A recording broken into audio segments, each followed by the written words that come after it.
As per WHO जो सबसे ज़्यादा तेज़ डिजीज़ जो आ रही है लोगों में पाई जा रही है वो है डायबिटीज़। डायबिटीज़ आपने सुना होगा कि शुगर लेवल बहुत इंक्रीज़ हुआ है बॉडी के अंदर। यही सच है, पर इसमें और भी कुछ बातें हैं जो आपको जानना बहुत ज़रूरी है।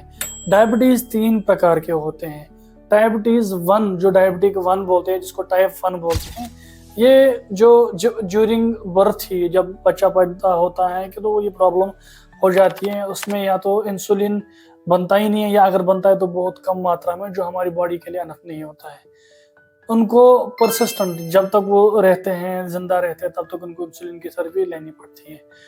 जो टाइप 2 है वो सिर्फ और सिर्फ हमारी नेग्लिजेंसी की वजह से होता है, और किसी की नेग्लिजेंसी की वजह से नहीं होता। क्यों होता है? Lack of exercise. हमारा जो खाने पीने का रूटीन है वो डेली चेंज होता है। आज हमने 2 बजे खाया, कल 3 बजे, परसों 4 बजे, अगले दिन खाया नहीं।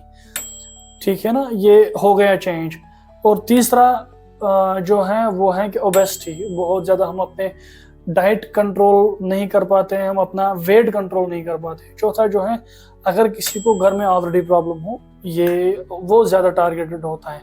जो तीसरी डायबिटीज़ है, जिसको टाइप 1 थी, टाइप 2 है, अब जो टाइप 3 है, यानी कि जो ये रिवर्सिबल है। ये जो ड्यूरिंग प्रेगनेंसी होते हैं, प्रेग्नेंट लेडीज होते हैं, उनको प्रेगनेंसी के टाइम बैलेंस हार्मोन उसके बहुत ऊपर नीचे हुए होते हैं, तो शुगर का इंक्रीज होना भी उसमें नॉर्मल है।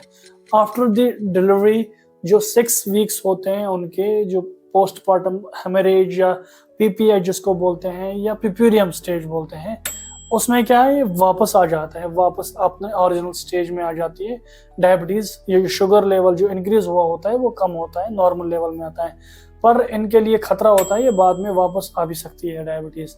अब इसको हम कंट्रोल कैसे करें, हमको कैसे पता चले कि डायबिटीज हुआ है, और क्या पॉसिबल साइन एंड सिम्टम्स हैं, risk factor. Possible sign and symptoms यानी कि हमें पता कैसे चलेगा। सबसे पहले प्यास बहुत ज़्यादा लगेगी, हम थकेंगे बहुत, हमको वेट गेन होना स्टार्ट हो जाएगा, ब्लड भी चलाना स्टार्ट हो जाएगा। जो घर में ऑलरेडी किसी को प्रॉब्लम है तो वो टारगेट में ज़्यादा रहते हैं। और तीसरा सेक्सुअल डिस्फंक्शन होगी। रिस्क फैक्टर्स क्या है, यानी कि अगर डायबिटीज़ हुई है तो और क्या प्रॉब्लम आ सकती है इस डायबिटीज़ की वजह से। हार्ट प्रॉब्लम हो सकती है, CKD यानी कि किडनी प्रॉब्लम्स हो सकती है, फिर पेशेंट कंटिन्यूसली डायलिसिस करनी पड़ती है। क्रेटिनाइन लेवल बहुत अप होता है, किडनी टोटली डैमेज हो जाती है, लंग प्रॉब्लम आ जाती है, और भी बाकी मेटाबॉलिक डिसऑर्डर्स स्टार्ट होने लग जाते हैं। ठीक है। और जो एजिंग फैक्टर्स होते हैं, जो during the after 60 year 75 years के बाद जो चेंजेस आने शुरू होने होते हैं, वो पहले ही शुरू होते हैं ड्यू टू दी डायबिटीज़। तो अपना ख़ास ख्याल रखिए। और अगर आपको कभी भी ज़ख्म लग गया होता है और उसको टाइम लगता है हील होने में, दैट मीन्स आप डायबिटिक हुए हो।